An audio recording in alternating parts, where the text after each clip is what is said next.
Mask controversy at a mainline restaurant. Gary Keller, no longer the CEO of Keller Williams, and the NAR Commission lawsuit is still going. A lot to talk about next on Toole Time.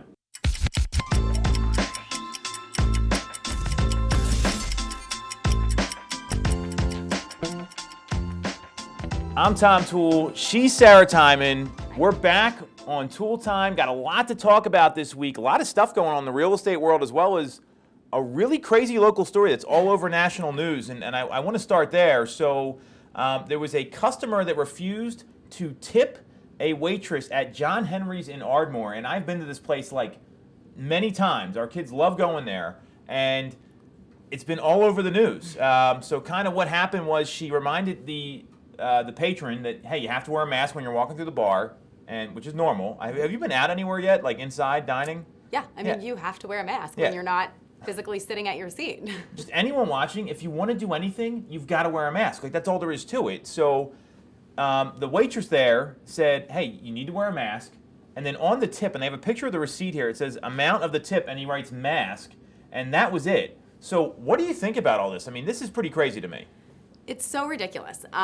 We are living in a time right now where things are different and we really need to do what we can to stay safe. So the fact that we're even allowed to go to restaurants, and at one point it was just outdoor seating, now some of them are allowing partial capacity inside, but we need to follow the rules. And this was not the waitress who made this rule. It's her job to enforce it. If people were to come in and see that people were not following that rule, that business would be in a lot of trouble. So this wasn't her just saying, hey, I just want you to wear a mask because it's, if you want to be able to have the, I don't know if privilege is the right word, but the ability.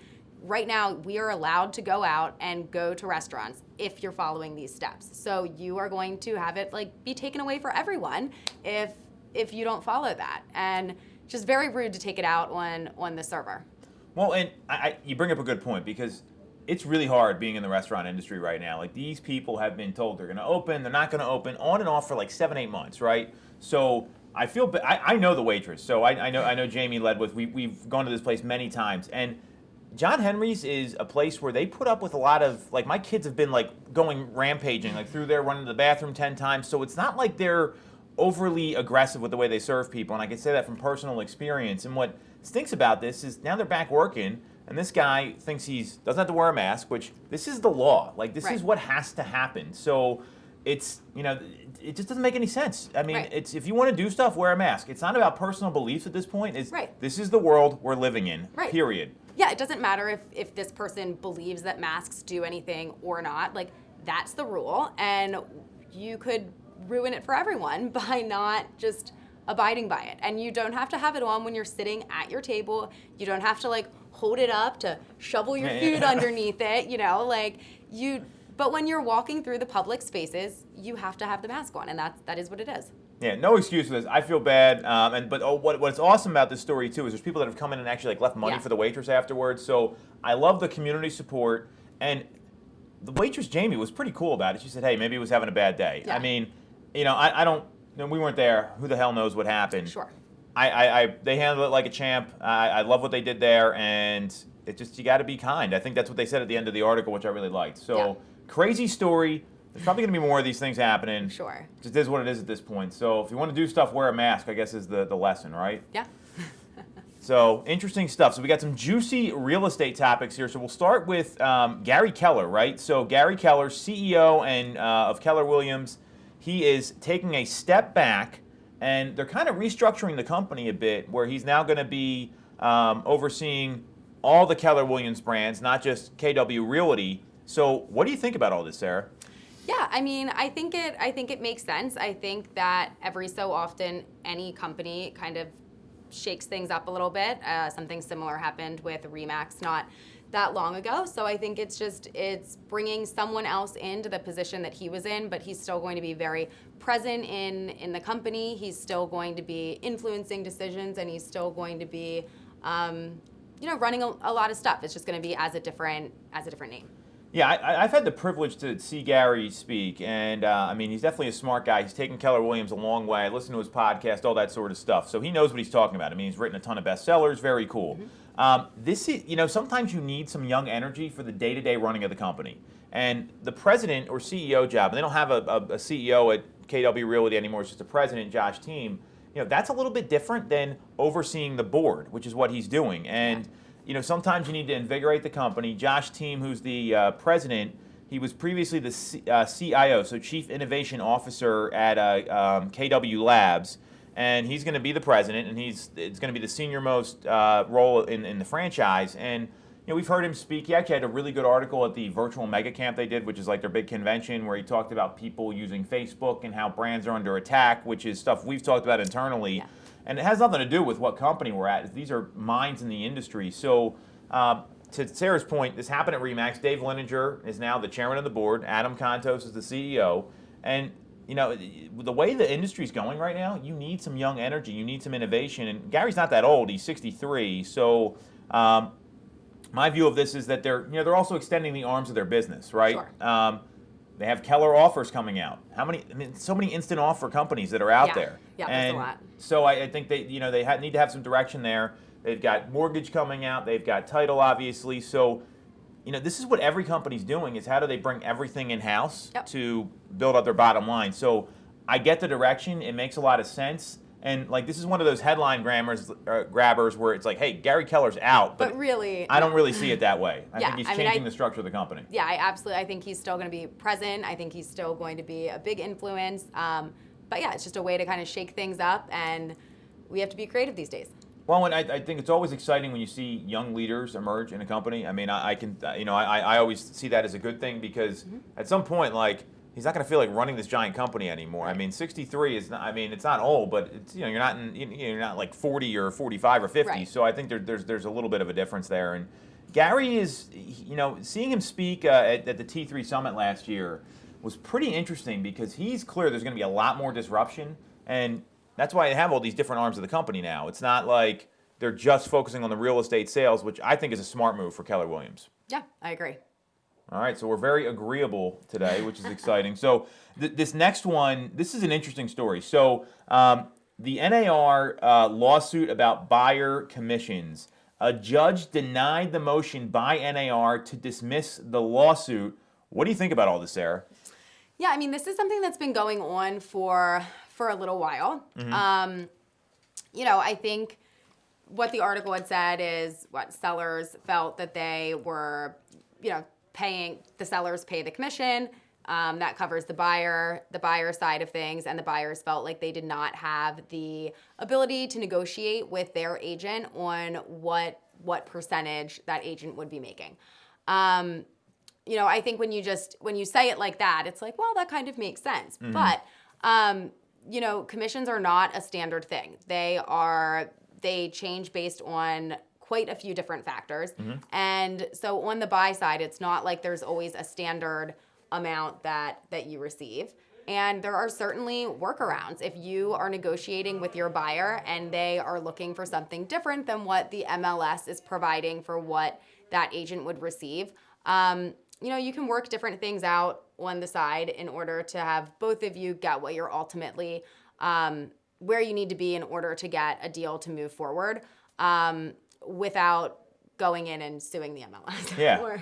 Well, this is, I think real estate agents are under attack right now. And just to be, when Sarah says something on the side, it means another arrangement, not like something off the settlement sheet. Just to be super clear about what's going on. No, it's all good. I just want everyone to know what we're talking about here. So, buyer agents are under attack right now. This is I was talking to Steph, I guess it was 2 days ago, where she's like listening to podcasts, and they're saying that you're going to have to justify why a buyer is going to pay the buyer agent and actually pay the fee moving forward. And you look at what Redfin's doing, right? They're trying to eliminate buyer agents. They have that 70-question survey to fill out an offer. You look, Zillow is hiring real estate agents, right? They're going to be salaried. They're not going to be based on commission. You have companies like Rex Real Estate, where they don't even put it in the MLS, and they offer out like a nominal co-op fee. So I don't agree with the lawsuit, because I also know there's agents here that will offer rebates on the settlement sheet, right? Mm-hmm. So instead of getting the whole commission, they offer a seller's assist on the settlement sheet, and that gets deducted. There's some agents that give out Visa gift cards as a thank you gift to their client for thousands of dollars. And I'm not saying this is right. I'm saying this is what's happening. So I can't agree with the article the way it's written. At the same time, I think real estate in general is under attack, right? I mean, there's so many disruptors. I mean, you look at all these instant offer programs we just talked about. You look at all the tech disruption. All these things are happening, and the reality is there's a lot of people that they want a piece of the pie, and that's what this lawsuit's about more than anything else. I don't agree with it. I don't think it's going to go anywhere. This is going to be a long legal battle, and I don't know what your experience is with these things, but they go on forever. Right. Well, and I mean, there is a reason that buyer agents are in place. When back, years and years ago, there were only sellers agents. Yes. And great observation. Buyers agents became a thing because they serve a purpose. Like just filling out a questionnaire and then having that be your offer. If you are not experienced and you're not sure what you're filling out and what you're doing, like buyers agents became a thing for a reason. So, I think they're very necessary to walk you through the process, both so that you understand what's going on and then also to negotiate on your behalf and get you what you ultimately need. You bring up a really good point because there's some sophisticated people out there. I mean, we were just joking about a message we got from a lead that came in right before it. So I bought some homes before. I think we can go in unrepresented is basically what it said in no uncertain terms. There are people that are really sophisticated that that know their industry well, that have done business transactions, and when it comes to real estate, they have no idea what's going on. They don't know what the contract says. They don't know what the laws say. So, and there's also a lot of cases where we've had clients approach us and say, hey, it didn't work with our last agent. They didn't know what they were doing, and we want to go buy a house, and we need some guidance. And that's really where the value is. It's about guiding them through the transaction. So the people that want that, they're going to go that way. The people that don't want that, they may go with one of these other directions, but they also might get themselves in some trouble. I've seen people make some really bad financial decisions because they don't have the right guidance. And, people don't make logical decisions all the time anyway. Yeah. So you can't help everybody, but there's people that want help so they don't get screwed in the transaction, and that's what we're here to do. Right. And I mean, and obviously this article was talking mostly about, I believe, the buyers not being able to negotiate the price with their buyer's agent, and it is the seller that the commission comes out of. But on the seller's end, paying that portion of the commission to the buyer's agent to have the transaction go through smoothly and successfully, I think is very worth it, because otherwise you can get partway through a deal,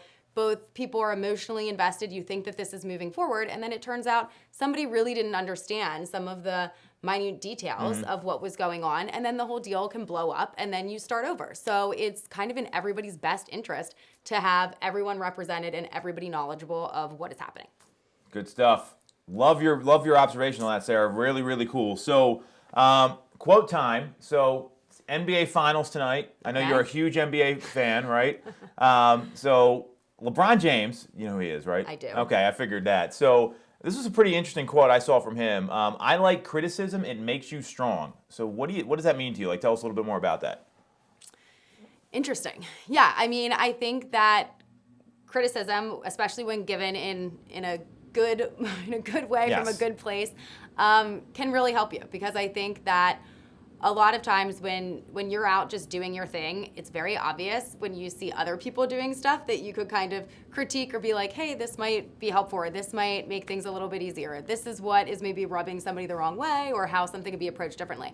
When it's you don't know, it's not always that obvious. Like, you can't always see what it is that you're doing. So, yeah, I mean, I think criticism absolutely can make you better. I think everything's in the delivery, but love that. Yeah, I agree. I think that's a great point. It's someone coming up to you and be like, hey, you're doing this wrong, and like I pointed at you for a reason. Like, that's not going to make you feel good. You're going to be like, I'm out of here, whatever.